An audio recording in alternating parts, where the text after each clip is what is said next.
Bem-vindo e bem-vinda. Eu sou Renan Ferreira, atualmente psicólogo, atuando em dois principais campos: a psicoterapia, seja ela remota ou presencial, e também em cursos, palestras, mentorias e imersões.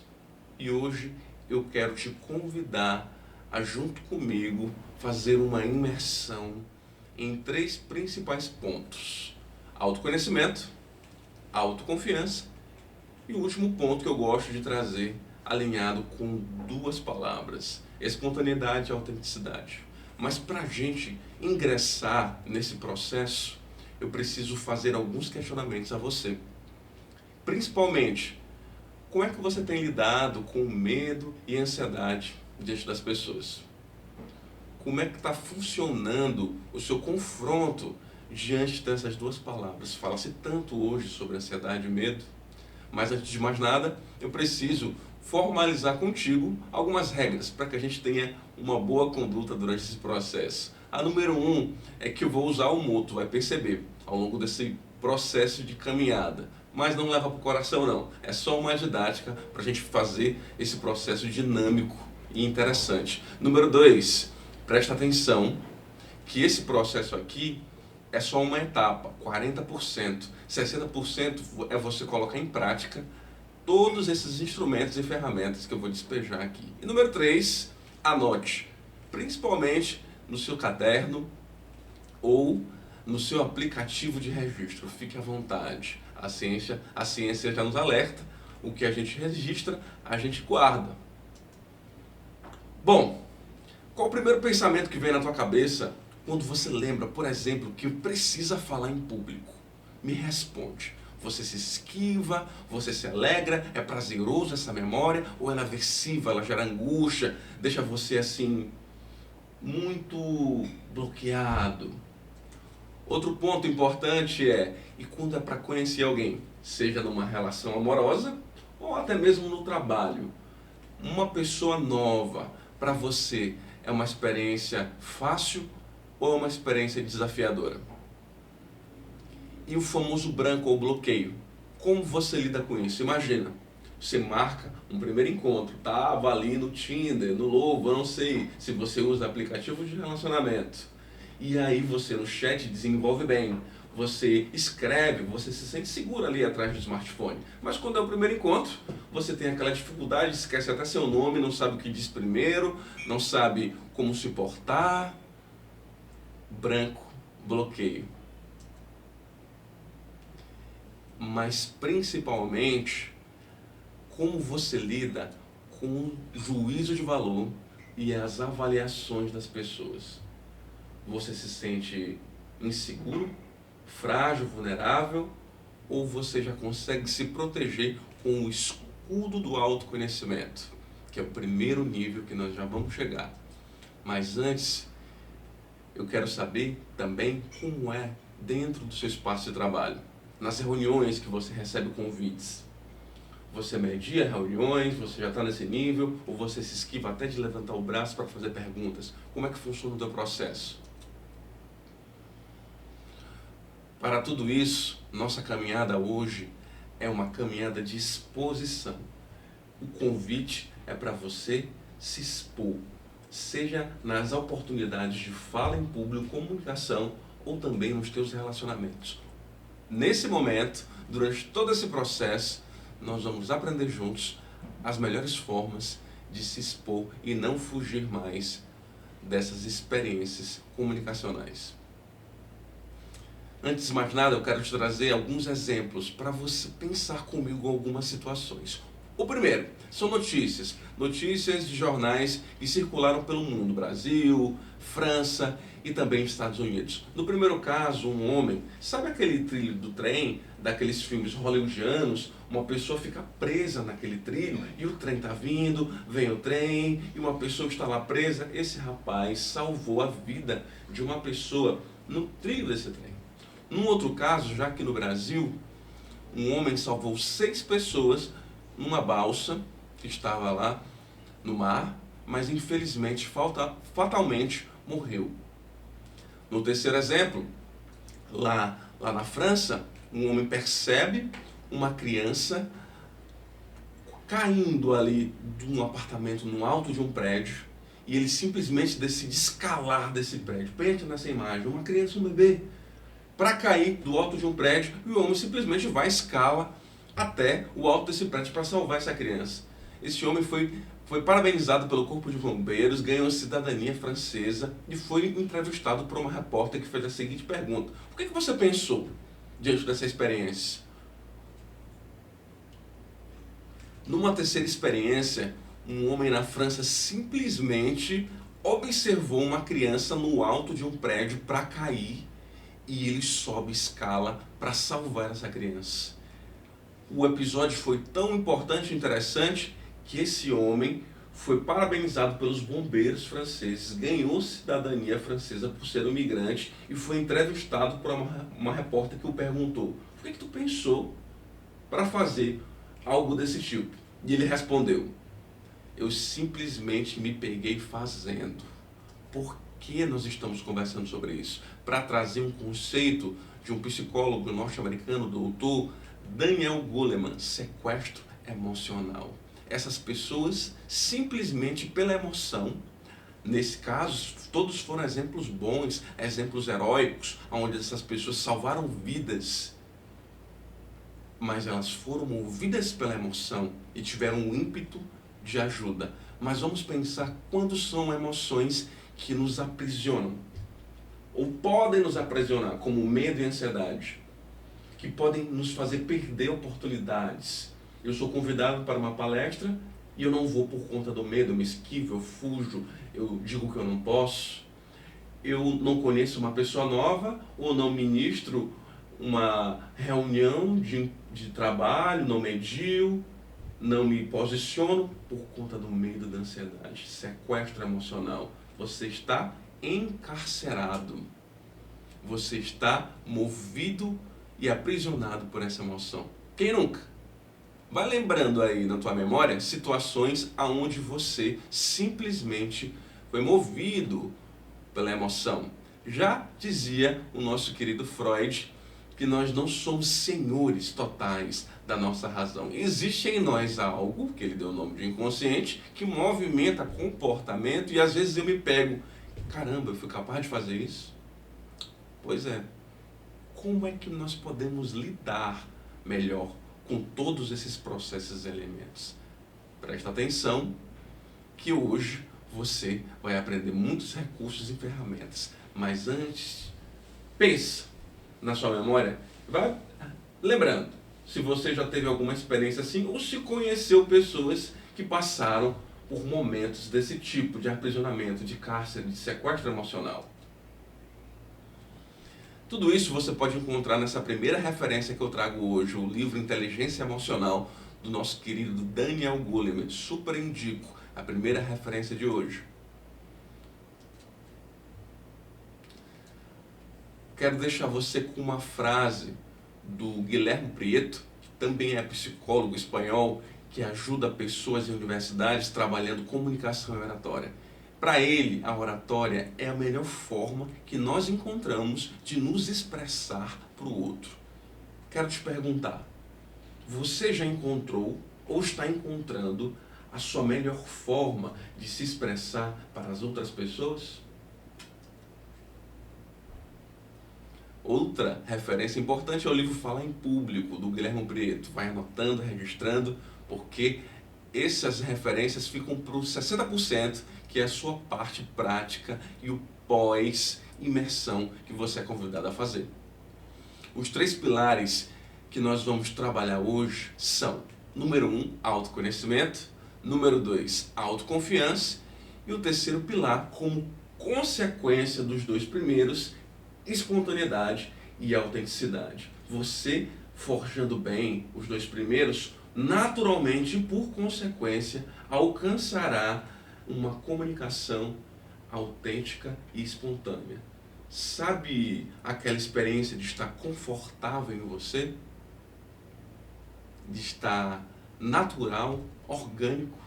É isso que nós queremos para você e para nós. Número 1, autoconhecimento. Agora presta muita atenção. Autoconhecimento para cá, autoconhecimento para lá. Hoje todos falamos essas palavras, autocuidado, autoconhecimento, mas o que de fato significa profundamente tudo isso? Presta atenção, você que é pai, você que é mãe, você que é tio, você que é tia, você que é avó, avô, lembra também da tua infância. Se prestarmos bem atenção nas crianças ou lembrarmos das nossas memórias, vemos perfis já da tenra infância, algumas mais aceleradas, outras mais contidas, umas mais expressivas, outras mais agitadas, mais contidas, reservadas. Tudo isso a gente fala no contexto da personalidade, que é algo um pouco mais cristalizado, e o contexto do temperamento e também da individualidade. É importante a gente trazer também à tona, a partir desse ponto, de fazer memória da infância, 3 pontos, um tripé essencial para a gente pensar acerca dessa imersão e de autoconhecimento. Como você se percebe, como você percebe o outro, como você percebe o ambiente, os lugares e como você percebe o futuro. Tudo isso é importante para a gente entender nossa visão e nossa percepção sobre nós, sobre os outros, sobre o mundo e sobre o futuro. Como um óculos, como esse aqui que eu estou usando agora, vai nos conduzir para uma percepção acerca de dentro de nós mesmos, mas também do que está fora de nós. Essa construção toda começa na tenra infância, lá com os nossos pais, no nosso ambiente familiar, depois na escola, na vizinhança, na faculdade. Nesse processo todo nós vamos construindo as nossas crenças. E essas crenças, elas são como nós vemos a nós mesmos. Se eu escutei durante toda a minha vida palavras difíceis, duras, não vou dar conta, não vai ser possível, você não vai ser uma pessoa boa, você não vai ter sucesso, você não vai construir, isso vai me gerar crenças particulares, disfuncionais. Mas se, pelo contrário, eu escutei muito que eu sou capaz, que eu vou dar conta, que é possível ser feito, que eu vou conseguir, eu consigo também construir um cenário interior mais funcional. Essa dinâmica interna, dialogada com a dinâmica externa das minhas relações, das oportunidades que eu tive, também é importante para esse processo dialético de autoconhecimento. Ponto de partida que eu te convido a refletir. Nesse processo todo, a gente também tem as experiências dinâmicas da vida, que eu quero trazer para ti hoje, com muita atenção, 3 pontos principais que se relacionam. Presta bem atenção comigo agora. Como você tem se relacionado com os teus pensamentos, com as tuas emoções e com os teus comportamentos? Um exemplo para clarificar e dar nitidez ao que eu quero dizer agora. Numa experiência de falar em público, por exemplo, você é convidado. É uma situação externa, que para alguns pode ser ameaçador e para outros pode ser prazeroso. Essa experiência vai gerar uma forma de pensar. Vai dar certo, eu gosto desse ambiente, é prazeroso. Eu vou conseguir, eu tenho memórias de sucesso. Para outros já pode gerar desprazer, pode ser aversivo, doloroso. De novo, não quero, não vai dar. Se eu penso e lembro de como é bom, é natural que eu sinta emoções positivas, de prazer, e que eu me comporte em direção a essa experiência para executá-la de uma maneira bem feita. E o oposto também. Se eu tenho memórias negativas, se eu tive insucesso muitas vezes nesse espaço, eu vou pensar a respeito disso, eu vou sentir angústia, eu vou sentir desejo de me esquivar e vou me comportar fugindo por vezes, exemplificando esse nosso funcionamento interno. Só lembrando que nós falamos de crença nuclear anteriormente, agora nós estamos falando de pensamento, emoção e comportamento e como nós funcionamos internamente.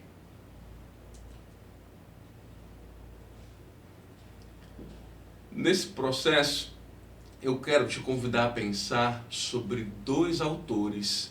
Se você os conhece, muito bom. Se você não os conhece, eu vos apresento agora. O primeiro é Mark Manson. O segundo é um poeta chamado Charles Bukowski. Charles Bukowski trabalhou até boa parte da vida adulta, já no início de uma meia-idade, nos Correios. Já estava ficando triste, pensativo, pesaroso se daria certo a carreira como escritor. Até que um dia ele foi convidado por um investidor para se arriscar. Foi questionado: você quer continuar a vida toda trabalhando nos Correios ou você quer arriscar e escrever, podendo dar certo ou não? Ele pensou: posso ficar a vida toda aqui e enlouquecer, ou posso me arriscar, dando certo ou não na vida de escritor. E o que acontece? Charles Bukowski é um dos escritores mais publicados da geração dele. E o que é importante que eu quero trazer para você aqui hoje é que ele falava da vida nos seus poemas, nos seus escritos, com muita realidade. Ele tinha um discurso de aceitar o positivo e o negativo. Ele primava por um distanciamento de uma percepção apenas positiva da vida como um mundo rosa, uma visão romântica. Não, ele tinha uma percepção mais realista e ele atravessava isso nos seus escritos. Por isso eu quero te chamar a atenção nesse processo de autoconhecimento, de imersão em você mesmo, em nós mesmos, a ter uma honestidade com você, porque eu já trago o Mark Manson que diz: a honestidade gera conexão, e uma conexão com você e também com o outro. Honestidade gera conexão. Vou dizer mais uma vez: honestidade gera conexão com você e com o outro, e o oposto também. Desonestidade interna gera confusão, desordem, desorganização com você e com os outros. E o outro ponto é você ter autoaceitação, porque já dizia Carl Rogers, fundador da terapia centrada na pessoa: quando eu me aceito, eu mudo. Olha, parece contra-intuitivo. Quando eu me aceito, eu mudo. Porque quando eu insisto em ser fake de mim, em ser falso, em usar máscaras, eu não me conheço. Eu estou forçando uma barra para ser algo que eu não sou. Então não existe oportunidade de transformação, de amadurecimento e mudança. Ao passo que, quando você aceita quem você é e você se confronta com suas mazelas, com a sua face desfigurada, você tem a oportunidade de se transformar. Então, quando eu me aceito, eu mudo. Em outras palavras, seja honesto com você e se conecte com os outros e consigo mesmo. Mas autoconhecimento em forma de teoria, Renan, eu já ouvi muito. Mas como é que eu faço para resolver a coisa, para ir para a prática mesmo? Eu quero saber também de vida real e concreta. Hoje eu te dou duas formas para você começar. E te dou também uma indicação de leitura didática para você ter uma base sólida. A primeira é a escrita terapêutica. Não gosto de escrever, quase não escrevo mais à mão. Tudo bem, já assistiu aquela série Suits? Dos advogados, dos bastidores da advocacia, desses momentos todos. Lá tem um personagem chamado Lois, na verdade, que anda sempre com um gravador, gravando seus pensamentos, suas emoções, seus insights e também fazendo sua psicoterapia remota por ligação. E aí o que é importante de escrever? Diz também uma outra psicóloga, Cia Baylock, doutora, cognitivista. Quando eu escrevo, acontecem duas coisas positivas. A primeira é a transferência da carga cognitiva. Em outras palavras, facilita, Renan. Alívio terapêutico. Porque dentro da nossa cabeça, por vezes, é um caos, é uma desordem, é tudo bagunçado. Quando eu escrevo e registro, eu tenho a oportunidade da questão número 2, reinterpretar. Reinterpretar, organizar, ordenar. E com a segunda sugestão, a clássica, claramente que eu vou sugerir para vocês. Faça a terapia, meu querido e minha querida. Eu não conheço espaço melhor para você se autoconhecer, para você desenvolver instrumentos, ferramentas, para você enfrentar, para você resolver problemáticas, para você se escutar, para você se familiarizar com você mesmo e se reaproximar. Faça terapia porque os gregos estavam certos. E esse processo pandêmico de 2020 nos ajudou muito. Eles falavam que os gregos, eles tinham uma palavra, metanoia, mudança de mentalidade. É esse processo que nós, enquanto sociedade, estamos vivendo mais do que nunca em relação à terapia. Estamos saindo daquela visão de que psicoterapia é só para pessoas que têm diagnóstico severo, algum transtorno específico, alguma demanda de sofrimento muito profundo, e estamos entendendo que é vida, que é para todos nós, e queremos ter saúde mental, qualidade nas nossas vidas e também desenvolver melhores formas de lidar conosco e com as outras pessoas. Nesse sentido, lembra de uma frase muito importante: esse processo de autoconhecimento, ele não tem fim, ele é uma jornada que é para toda a vida e mais 10 minutos depois, como eu sempre gosto de falar. Então, bem-vindo a esse novo mundo que é conhecer a si mesmo. Nesse segundo momento e nível, eu quero te convidar a pensar sobre autoconfiança, nosso segundo pilar. Fala-se muito sobre, dizem muito para você, seja autoconfiante, vai com medo mesmo. De que serve isso se não te explicam como fazer isso na prática? E hoje você vai aprender práticas importantes para você desenvolver essa autoconfiança para além da teoria. O que você pensa quando você lembra dessa palavra, autoconfiança? Eu vou trazer algumas que me vêm à cabeça: autoeficácia, você se sentir capaz, credibilidade. Mas quais são as suas palavras? Pensa junto comigo. Para começar a ser autoconfiante de maneira geral, eu trago um princípio psicológico que você vai conhecer também através de um dos escritos do Mark Manson, resgatando ele. O princípio do something, ou em português, faça alguma coisa. Algumas pessoas pensam que eu preciso ter inspiração primeiro para depois me motivar e depois agir. Nesse entendimento, você age primeiro, se movimenta e na sequência você se inspira e se motiva. Tem um escritor que exemplifica muito isso. Numa entrevista ele foi questionado: como é que funciona o teu processo de inspiração? Ele diz: todos os dias, às 9 horas, depois de acordar, eu me sento e escrevo. O que isso quer dizer? Ele se movimenta primeiro. Ele não fica esperando a inspiração chegar. Ele se movimenta que a motivação e a inspiração vem. Eu gosto sempre de trazer o exemplo da academia. Eu não gosto de treinar. Eu não gosto de comunicação. Ou melhor, de musculação. Porém, eu gosto do resultado. Eu gosto da saúde mental que vem por consequência. Então eu me contrario, porque nós adultos não fazemos só o que queremos. Nós fazemos aquilo que precisamos fazer. Sabe quem faz só o que quer? As crianças.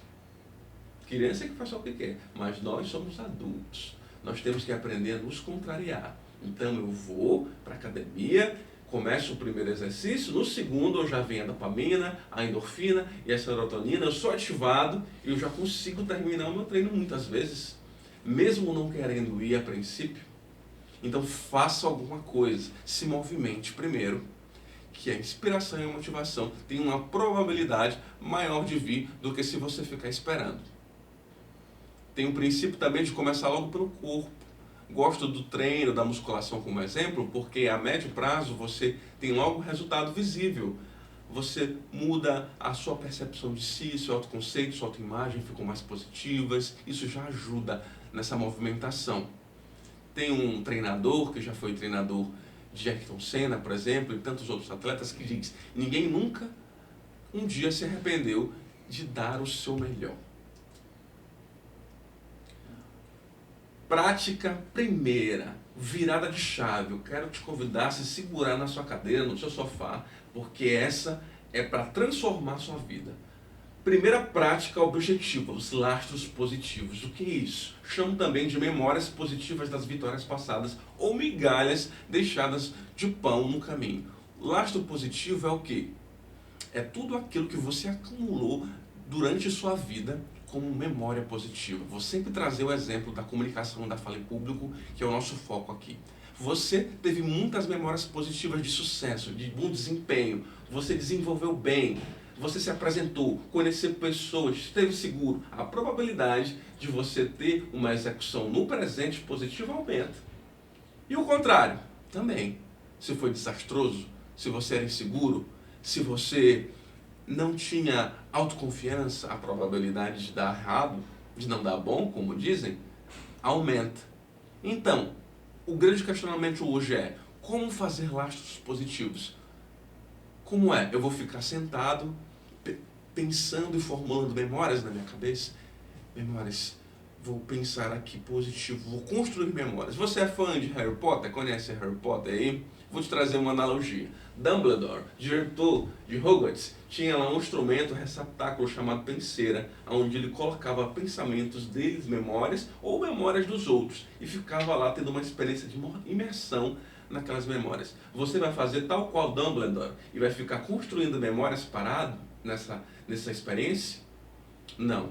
Não é assim que funciona. E essa é a grande verdade chave do momento para você agora. Como você faz lastros positivos?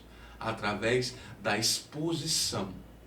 Quanto mais você se expor nesse espaço de fala em público, comunicação, conhecer novas pessoas, fazer perguntas, estar em reuniões, se apresentar diante de pessoas, mais você tem probabilidade de desenvolver memórias positivas para dar certo as suas apresentações e desenvolver melhores performances. Logicamente que é muito melhor se você tiver uma orientação, fazer exposições orientadas. Por isso a figura de um psicólogo, a figura de um mentor, o processo de um curso, como é uma imersão como essa, orientativa, as diretrizes, te ajudam e te deixam mais seguro nessa imersão e menos vulnerável e frágil.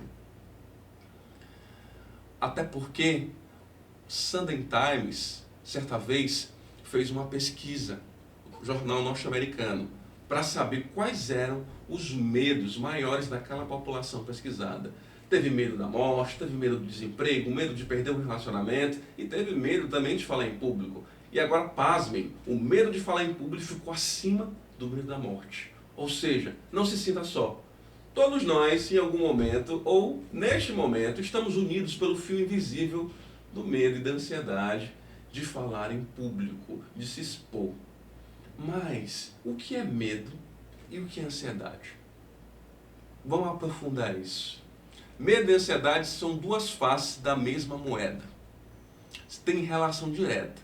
Medo está muito mais relacionado com o presente, por exemplo, com algo objetivo. Entra aqui nesse estúdio um assaltante e me ameaça com uma arma. Eita, fico paralisado, com medo. Objetivo. O que acontece com o meu corpo?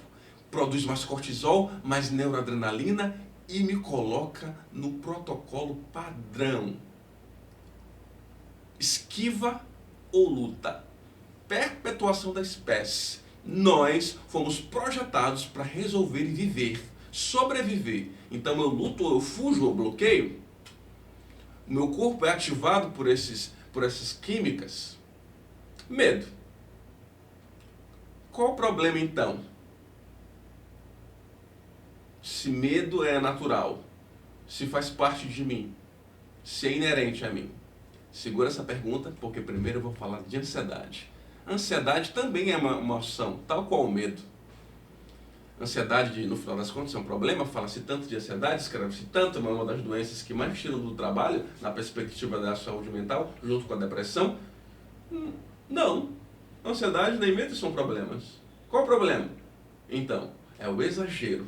Porque a ansiedade também, tal qual o medo, me ajuda. Tem uma prova semana que vem. Eu lembro, eita, preciso me organizar. Agora, uma ansiedade desregulada me faz ter sudorese, que é o sono nas mãos, pensamento acelerado, alteração de apetite, comer mais, comer menos, alteração do sono. Me faz ter pensamentos catastróficos, vai dar errado, não vou conseguir. No presente, eu sofro antes mesmo da prova chegar. Aí é problema, aí está exagerado. Eis aí a questão. Então, medo exagerado é o quê? Fobia. Medo de aranha, aracnofobia. Medo de lugares apertados, claustrofobia. Medo de muita gente. Ansiedade exagerada é o quê? Transtorno de ansiedade generalizada, síndrome do pânico, um ataque de pânico. As pessoas têm até sensação de quase morte, alteração do batimento cardíaco, a respiração altera, pensamento acelera. A pessoa chega no médico e o médico diz: está tudo bem com você, procura um psicólogo ou um psiquiatra. Porém, não é sobre isso que nós estamos falando hoje. Nós estamos falando sobre medo e ansiedade em níveis regulados que eu e você temos por vezes. Esses exageros é para um outro curso, um outro capítulo, mas é importante se dizer como é que eu resolvo então esse medo e ansiedade, que é protocolo padrão, que é para eu sobreviver. Prestar bem atenção, que você vai mudar muito as suas percepções a partir desse exato momento. Eu quero te convidar a lembrar de uma figura de um cérebro. Pensa aí. E eu vou te explicar como é que funciona medo e ansiedade no nosso cérebro. Primeira coisa que você precisa entender: tem uma ameaça, uma situação, uma fala em público pode ser ameaçadora para alguns. Eita, e agora? Como é que eu faço? Como é que eu resolvo? Primeiro meu cérebro olha. É isso mesmo, nós não olhamos com os olhos. Os olhos são só canais. Nós olhamos com o córtex visual. É o primeiro espaço que o nosso cérebro é conectado. Depois, essa experiência chega na amígdala, que é responsável pelas emoções principalmente, e ela dá essas respostas neurofisiológicas. É responsável por todos esses sinais físicos que nós estamos começando. Alteração do batimento cardíaco, sudorese, respiração. E aí o caminho natural é você chegar no córtex pré-frontal, onde tem o raciocínio e a memória e onde você acessa os seus lastros. Lembra? As memórias positivas e consegue pensar racionalmente e agir e dar conta. Agora segura bem na cadeira que eu vou te dizer uma coisa importante que você vai lembrar de mim para o resto da sua vida comunicacional. Renan, às vezes eu sinto que o meu corpo é meu adversário, porque eu sinto todas essas questões que você relatou. E aí eu fico triste, fico paralisado, não consigo, me esquivo. Eu não queria sentir tudo isso. Deixa eu te dizer, teu corpo não é teu inimigo. Teu corpo quer te ajudar. Todo esse cortisol e neuroadrenalina produzidos nesse momento é para te dar conta dessa situação. É para você resolver essa situação. Então teu corpo ele quer te ajudar, porque uma fala em público, uma palestra, conhecer uma pessoa nova é algo que você não faz ordinariamente na sua rotina por vezes. A não ser que você trabalhe como eu, a todo momento com fala em público, atendendo pessoas. Então, se você está diante de uma experiência nova, você precisa de mais. Então, teu corpo está te enchendo de química para você dar conta, porque é extraordinário, não é ordinário. Você não faz todo dia. Então, você precisa de mais. Então, quando vier esses sintomas todos, quando você sentir o seu corpo, não reclame, agradeça. Obrigado, meu corpo. Agora eu sei que você quer me ajudar. Toda essa química, todos esses sintomas físicos são para que eu dê conta, para que eu fique ativado. Olha só que beleza perceber isso. Lembra, teu corpo está sempre querendo te ajudar a resolver a situação. Então fique atento. Aonde é que eu posso encontrar mais informações sobre isso? Mais uma referência. A de agora é o Joseph Liudox. Ele tem um livro que fala sobre o cérebro emocional. Pesquisa, vale muito a pena. Agora, mais do que nunca, eu vou te dar um bombardeio. Segura agora na tua poltrona, teu smartphone ou teu notebook, que eu vou te dar muitas práticas de Cian Beilock, psicóloga cognitivista, para te ajudar a resolver essa situação da autoconfiança na prática. Número 1. Pratique sobre pressão. Ah não, minha vida já é um estresse, tu quer que eu pratique sobre pressão? Eu vou te dar um exemplo, uma pesquisa que ela fez num livro do Branco, que vai te ajudar a compreender melhor. Pensa aquele cenário de filmes norte-americanos, que tem aqueles policiais com aqueles alvos de papelão que sobem e eles atiram.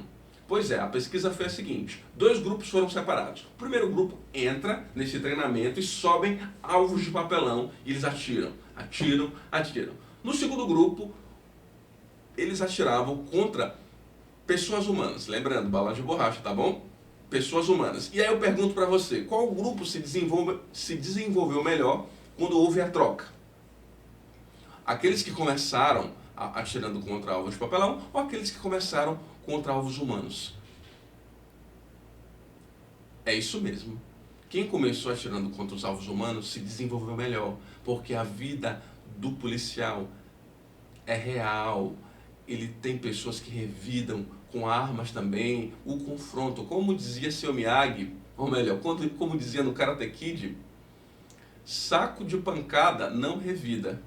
Então, quanto mais você se expor a situações que simulem a realidade que você vai encontrar, melhor para você. Vai falar em público, é palestra, é seminário, é uma reunião.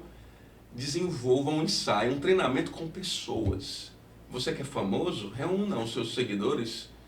Se não é tão robusto o seu posicionamento na internet, reúna a sua família, seus vizinhos e simule a sua palestra desde já. Ah, eu posso falar de frente para o espelho. Pode ajudar, mas nunca da mesma maneira do que você se pôr próximo a uma situação de pressão e de estresse que você vai enfrentar logo logo. Outra questão muito importante é você escrever sobre suas preocupações, retomando a escrita terapêutica. Ah, eu vou escrever os meus problemas, eu não vou ficar mais preocupado? A vida já é tão cheia de problemas. Voltando a dizer, transferência da carga cognitiva, alívio terapêutico e reinterpretação. Está muito preocupado com sua palestra? Ela daqui a meia hora. Escreva, registre, reinterprete. Outro ponto importante é deixar aqui essa referência para vocês. C.M. Locke e o livro Deu Branco. Mais uma para você registrar. Reinterpretar as suas ações e reações fisiológicas. Lembra de que o teu corpo, inevitavelmente, vai acionar essa química, ele vai acionar um sistema de luta e fuga. Então, quando vier, lembre-se, agradeça. Não reclame mais. Meu corpo, obrigado. Você está me ajudando para que eu tenha condições de agora enfrentar essas situações. Outra ferramenta muito importante que você pode inclusive encontrar nos meus maratonando, nos meus Reels lá no Instagram, @Renan Ferreira Oficial. Se você maratonar os Reels de lá, você já sai com uma grande vantagem e já muito psicoeducado e com muitas ferramentas. Lá eu apresento o Nuke Não. O que seria isso? Uma ferramenta muito útil. Pense naquilo que você precisa fazer e não naquilo que você precisa evitar. Ai meu Deus, vão rir de mim, eu vou tropeçar, eu não vou dar conta. Ao invés de pensar nisso, pensa que você primeiro precisa se apresentar. Olá, eu sou Renan Ferreira, psicólogo. Você já ouviu falar sobre saúde mental? Hoje eu vou desmistificar para vocês essa demanda. Inclusive, se você quiser saber mais a respeito disso, me procura lá no meu site www.renanferreira. Por lá a gente pode conversar mais um pouco em uma das minhas redes sociais. Você vai ser muito bem-vindo. Acabei de fazer com vocês os 4 pontos da próxima ferramenta, que é o roteiro. Sem roteiro, sem fala em público, sem conversa estruturada, sem reunião, sem grupo mediado com qualidade. E hoje eu vou te apresentar o mais simples e funcional de todos, que eu batizo de roteiro de 4 pontos. Que ele tem uma introdução, ele tem uma apresentação, ele tem um desenvolvimento e ele tem o seu desfecho, que hoje eu te ensino principalmente com uma call to action, que eu acabei de exemplificar. Primeiro você introduz, se apresenta. Olá, eu sou Renan Ferreira. Diz quem você é, psicólogo, o que você faz. Você pode usar uma pergunta para você não entrar seco no assunto central. Pelo amor de Deus, faça as pessoas se envolverem. Quando você pergunta e as pessoas respondem, elas entram no universo junto com você. Então não fique naquela exposição cansativa, naquele monólogo sem fim. Traga as pessoas para perto de você. Lembra, conexão do Mark Manson. Na sequência você desenvolve o seu tema. E por fim, você conecta as pessoas, chamando elas para mais perto ainda. Quer conversar mais? Tá aqui meu WhatsApp. Vamos conversar depois. Se você gostou desse tema, vai lá no meu direct no Instagram, minha rede que eu mais uso. Lá você vai ser muito bem recebido e a gente vai desenvolver mais esse tema. Ou termina com uma frase de efeito, com um autor que tem relação com a sua fala. Como já dizia Carl Rogers, trago de novo a vocês. Quando eu me autoconheço, eu mudo, que é algo mais saudável ao nível de psique e emoções do que um processo de autoconhecimento profundo. Lembrando que esse roteiro não é só uma materialização no papel, que você sistematiza a introdução, a apresentação, desenvolvimento e conclusão. É um espaço de treino, de repetição, como eu escutei tantas e tantas vezes os meus diretores de teatro. Volta, repete, de novo. A repetição, o treino, é que vai te dar condição de você ser orgânico, de você ser natural. Não, ao contrário, não. Ah, mas eu penso que se eu ficar treinando muito e repetindo, eu vou ficar mecânico. Ilusão, mentiram para você. Quanto mais você treina, mais você se familiariza com o seu corpo, com sua voz, e mais natural e confortável em você fica. Então se exponha à situação de prática, não fuja mais do palco. Vá direto às experiências agora de fala. Claramente com orientação, lembrando, é sempre bom ter um mentor, alguém que te ajude a fazer cursos, e mais cursos e palestras, remotos, presenciais, quem sabe até um curso de teatro, sempre ajuda esse trabalho em grupo. E logicamente você precisa ter domínio do conteúdo. Você vai dar uma entrevista, você vai para um podcast desguarnecido, você vai para uma guerra só com canivete? Não. Você vai com um armamento pesado se você puder. Se prepare, domine o conteúdo, esteja pronto. Até porque no que não é a profecia que se autorrealiza. Se você pensar somente questões negativas, a probabilidade que dê ruim aumenta. E se você começar a pensar e acionar suas memórias positivas, a probabilidade de que aconteça uma boa performance também aumenta. Isso não é magia, não. Isso aí é ciência. Isso é o puro suco da terapia cognitivo-comportamental para você hoje. Na verdade, meu querido e minha querida, nós não tememos, não é o medo de falar. Porque eu falo, você fala em casa com aquelas pessoas que você tem familiaridade. Você sabe disso. Na verdade, o grande medo, no final das contas, é de ser julgado. É de te avaliarem. E é de as pessoas perceberem que talvez você não esteja no momento totalmente preparado como você gostaria. Da vergonha, do vexame. É de ser visto ali nu. Figurativamente falando. Exposto sem estar pronto. Esse é o verdadeiro medo. A não ser que você tenha alguma dificuldade física mesmo, na sua anatomia, mas no geral, o medo é mais profundo do que da comunicação, da dicção, da pronúncia, dessa técnica.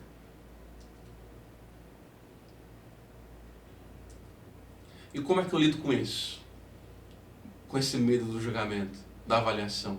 Primeiro, você tem que se lembrar que você se conhece mais do que alguém que está ali na plateia e acabou de te conhecer há 5 minutos. Ou pelo menos deveria. E se não se conhece mais do que alguém que está 5 minutos sentado ali na primeira fila, sinal vermelho, você ainda não está num processo saudável de autoconhecimento. E aí, meu querido e minha querida, você vai sucumbir. Você vai ficar tão firme como um pudim diante de uma plateia e de pessoas novas. Porque você vai deixar que um estranho determine quem você é. Então, se proteja com o escudo do autoconhecimento. Se você conhece seus defeitos, suas qualidades, ninguém vai trazer novidades acerca de você. Por exemplo, Renan, você é muito feio, não gosto do seu estilo. Quem você pensa que é? Eu vou dizer para essa pessoa, eu já sei que eu sou feio há muito mais tempo que você. Então, é bom, é saudável você conhecer as suas limitações, as suas vulnerabilidades e as suas potencialidades, para que você não se assuste, não se assombre quando alguém apontar para você. Você já sabe. Lide com honestidade e autoaceitação, lembra? Mark Manson, Charlie Bukowski, com o ruim e o bom, com o positivo e o negativo, com as suas luzes e com as suas sombras. Aceite o positivo e o negativo. Seja honesto com você. A honestidade, lembra, gera confiança e conexão com você e com os outros, nas relações e também com uma plateia. Enfim, chegamos no nosso último nível. Bem-vindo, bem-vinda. Autenticidade e espontaneidade como consequência dos dois pilares primeiros, autoconhecimento e autoconfiança. Quando você escuta essa palavra autenticidade e espontaneidade, do que você lembra? Mas para tudo, primeiro eu quero te dizer que se você gosta de podcasts, lá no Spotify você vai escrever Renan Ferreira e lá tem diversos episódios gratuitos para você escutar. Inclusive o primeiro deles, que inaugura uma série, é Comunicando com Autenticidade. Vai lá, escuta no carro, escuta em casa, que tem uma bagagem muito boa para você chegar e pensar a respeito desse terceiro pilar. As palavras que me vêm à cabeça e a etimologia de autenticidade e espontaneidade estão muito ligadas a atribuir fé, legitimidade, um modo natural, verdadeiro e simples. Agora veja comigo, se você não se conhece, como é que você vai ter fé em você? Como é que você vai se legitimar? Como é que você vai ser natural e confortável em você mesmo? Percebe que os pilares anteriores, eles são degraus na escada da autenticidade e da espontaneidade? Ser verdadeiro e simples é uma tarefa que pode levar uma vida toda. Ser simples é sofisticado. Uma vida simples é uma vida profunda. Então acolha-se, cuide-se. Até porque uma repórter norte-americana já dizia, a Robin Roberts dizia o quê? Make your mess your message. No brasileiro, como eu gosto de dizer, transforme o teu sofrimento em tua mensagem. Eu sei que mess é bagunça, mas para mim faz muito mais sentido transformar o sofrimento em tua mensagem. Ela passou com Ana Maria Braga e tantas outras pessoas por um câncer. E ela tinha duas escolhas, ficar no reservado, não contar para ninguém, ou abrir o jogo em rede nacional norte-americana. Assim como a Ana Maria Braga, ela compartilhou com os seus telespectadores, com os seus amigos, com as pessoas. E o que aconteceu? Honestidade gera conexão. As pessoas abraçaram, as pessoas acolheram, as pessoas deram força. Em outras palavras, transforma o teu sofrimento na tua mensagem. Qual é o teu propósito? Por que você está aqui? Qual é o teu sentido? Está sofrendo? Está doendo? Compartilha isso. Transforma isso em válvula propulsora. Seja honesto com você. E se conecte com muito mais profundidade com as outras pessoas. Legitime-se. Afinal de contas, fazendo isso, você não estremece diante do juízo de valor das outras pessoas. Muito importante também não ser fake de você mesmo. Hoje a gente está cansado de ver as pessoas nas redes sociais querendo ser sobre-humanos, querendo ser super-heróis, querendo ter vidas perfeitas, com aquela paleta de cor no Instagram, lá tudo bonitinho, fingindo que não tem dor, que não adoecem, que a vida é perfeita. Pelo amor de Deus, somos pessoas. Pessoas buscando se comunicar com pessoas. Não force a barra. Aceite. Positivo e negativo, luz e sombra. Vulnerabilidade e potencialidade. Até porque uma vida toda sem você se perceber, sem eu me perceber, sem você encontrar a você mesmo, é uma vida perdida. Não jogue fora uma grande oportunidade que é comunicar você, como dizia Bia Oliveira, diretora de Teatro TV. Você tem algo que mais ninguém tem, que é a sua vida, a sua voz para ofertar, a sua própria mensagem. Só você pode fazer isso, ninguém mais.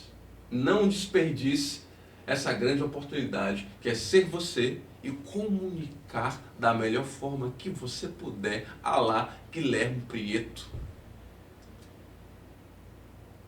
Bem-vindo e bem-vinda ao outro lado. E eu estou aqui à disposição, te esperando. Seja você mesmo. Você pode me encontrar com muita facilidade no www.renanferreira.com.br, na minha rede social mais movimentada, que é o Instagram, @renanferreiraoficial. Eu estou à disposição, até porque não é só o meu trabalho esse espaço, é o meu propósito, é a minha missão. Então, é verdadeiro. Fique à vontade. Abra a porta. Se aproxime. Vamos esticar essa conversa. Vamos aprofundar essas temáticas. E vamos nos aproximar de nós mesmos, nos tornando pessoas com mais segurança, mais autoconfiantes, mais espontâneas e autênticas. E principalmente, confortáveis em si mesmas. Não tem algo melhor do que você estar confortável em você. Imagina o caos. Como dizia já o sábio Tiririca.